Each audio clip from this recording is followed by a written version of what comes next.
Micah, I really loved your performance in the film. What I enjoyed was you put all these little touches into your performance, be it a small look or a small break in the character. We see that there's something more there to Polly, and we start questioning her motivations. You really used the slow burn of the film to your advantage. So, how was it finding those little moments to kind of express that there's more than it initially seems? More than meets the eye. Um, well, it was important to me to really have the inner dialogue and inner monologue that was going through my head like really nailed, because a lot of what I'm portraying is not how I'm actually feeling. I'm sort of putting on this facade, pretending to be someone that I'm not. And you don't see Polly on her own very often. You kind of get little glimpses of it. So I really wanted to take advantage of those moments to sort of, have let the audience in for a moment, but still have a mystery to it. So yeah, it was just like really, it was just, making sure that I knew exactly what was going on in my head, and then sort of seeing what, sort of physicality came from that, I guess. Yeah, that's it's kind of crazy. You're playing a character Yeah, to an extent, which exactly. is Yeah. wild.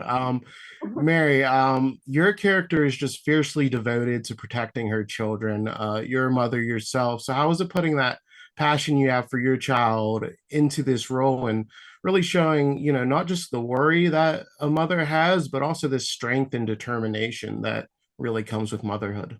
Wow, yeah, I mean, I think it was probably easier for me to tap into it because I am a mother, and so those anxieties that Caitlin is grappling with are kind of live on the surface of my brain, so it's not really too hard to kind of to go into and to imagine if these things were happening, like how difficult it would be. Um, so yeah, so I definitely could tap into that as well as, like you said, the kind of like what you would do if somebody had your children that you didn't trust. You would do anything to stop that from happening. So that was also the kind of the anger that starts coming at a certain point in the film when I'm feeling like realizing what's going on. It brought up a lot of just anger and determination in terms of how you would feel if your child was in that situation. So yeah, I just kind of I leaned on that. Yeah. I love that. And Micah, I spoke with Rebecca De Mornay recently, and she had mixed thoughts initially when this was announced, but she thought of A Star is Born, and she thought about how many times that had been remade and was made unique each time. And after seeing this, it was clearly made unique and has its own feel.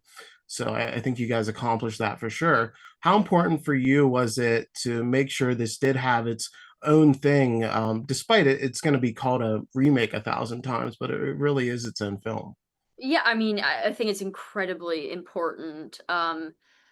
Also, I mean, I love the original, and I think when it came out, it was like made such a splash, and it's such an iconic um title, and everyone has heard of the film.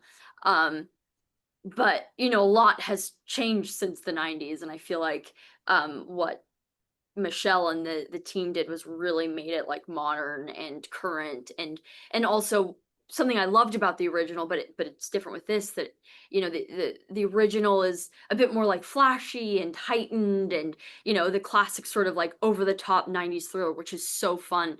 And I think this version is like very grounded, very believable. You can imagine this situation happening to you, and that's what I think is really powerful about this. But it really does. I mean, reading the script, it felt like a completely different movie, just having sort of the same surface level plot of a nanny coming to a household. But that's what why I wanted to do it, though. It felt like a fresh take.